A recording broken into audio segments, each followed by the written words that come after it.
Morning, everybody. Moscow American here. I've got a meeting coming up later today that I had to do some prep for, so this is going to be like the 2-minute shortened version of my video because I didn't have time to look more than just over a couple of things that I saw pop up, and that's going to be about it, and then I have to run. Yeah, the big news I was saying was there's a report that just dropped on Fox News recently saying that Attorney General Bondi right there going to be opening a grand jury investigation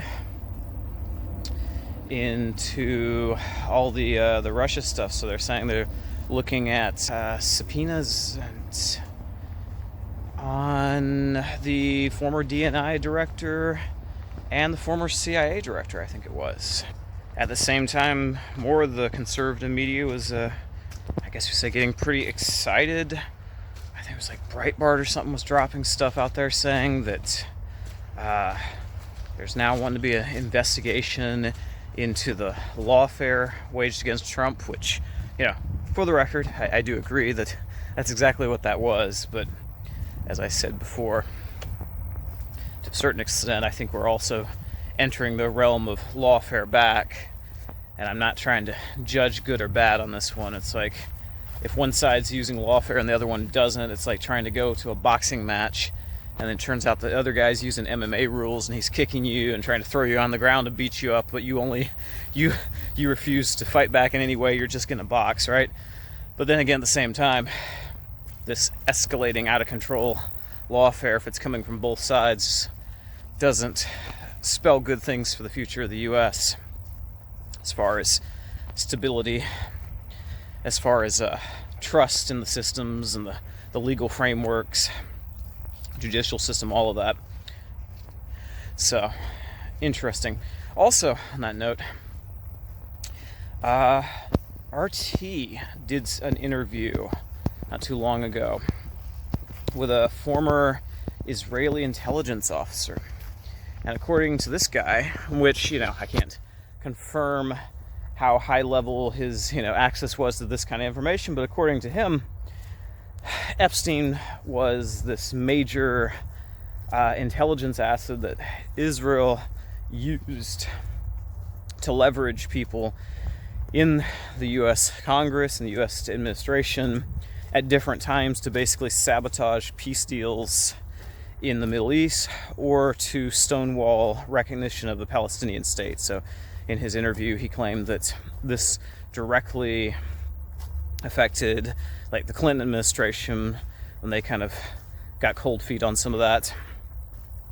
He was saying he thinks, I think the way he put it is like, I think Trump sincerely wants peace, but I think something to do with the Epstein stuff, look at the timing, seems suspicious. Like, are they doing the same thing with him? Is there leverage that's being used to basically kind of force him into a position? Do they have too much leverage on too many U.S. politicians that could cause too many scandals? So now everyone's collectively decided, okay, let's do a U-turn on this. I don't know. It is... I can't verify how solid his information is. You're kind of taking this former intelligence officer's word on this, but it does confirm some of the stuff I was, or at least it's evidence on the side of some of the stuff I was saying when I mentioned that the whole Epstein U-turn from Trump seemed to align suspiciously closely with coming right after all the Iran stuff, and then Netanyahu visiting the States and meeting with Trump just a few days before this big U-turn where they're like, nope, no Epstein stuff. So anyway, more kind of circumstantial, not even circumstantial, more evidence to kind of add to that discussion that's at least indicative, I guess we could say. And then one last final thing I was noticing on the news was Breitbart. This is more one of those kind of I just have to laugh kind of pieces. There's our statue of Nicholas II there. But they ran this story getting really upset that a Democrat representative from Illinois, I think her name is Ramirez, had during a speech or something she was giving, admitted that she had her Guatemalan heritage was more foundational to her identity than her American identity.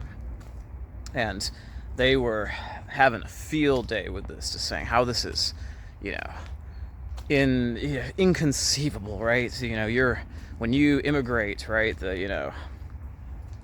you're supposed to forswear any allegiance to any other country, blah, blah, blah, blah, blah. I will make the case here, I will make the quick point that she did it seems to have been, she was pointing out her Guatemalan heritage, and if you take the citizenship test, you're not forswearing your loyalty to your heritage, it's loyalty to any states that have power over you. And your loyalty to uphold the Constitution in the United States as a country. So, I'm not going to claim that that's not a bit ridiculous to have someone serving as a representative in the government who would say this. That is ridiculous. I mean, come on, she needs to get criticized for that. But this is in light of, the Tucker Carlson interview with Ted Cruz recently, right? In this context in which we're seeing people in our government be willing to put American lives at risk, waste American money that could be used on healthcare, promoting the economy, helping the working class Americans, right? And instead, we send billions of dollars to Israel. We send billions of dollars to Ukraine for, Zelensky to launder that money and use it to buy yet another mansion in the Alps or in Florida or somewhere else, right? So this does seem a bit much when they're sitting here going, it's like, how dare this? I think even the article is like, America second, this is inconceivable.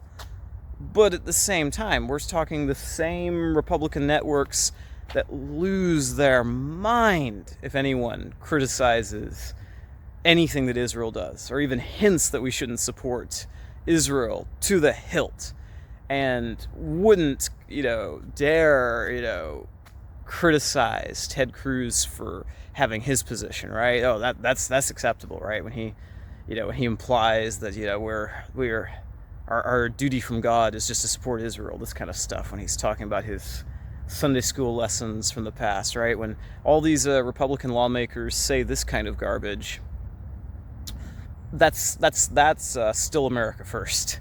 When someone else says something that should be criticized, no, that's unconscionable. They're traitors. But yeah. No, the double standard is frustrating to say the least, right?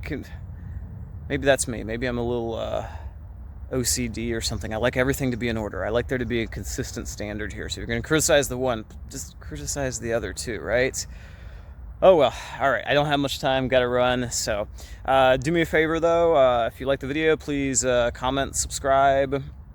Help me out. It's a lot. Trying to get this thing growing a little bit. It's always hard in the beginning to get a channel to kind of get it off the ground a little bit. So like, comment, and subscribe, and y'all have a blessed day.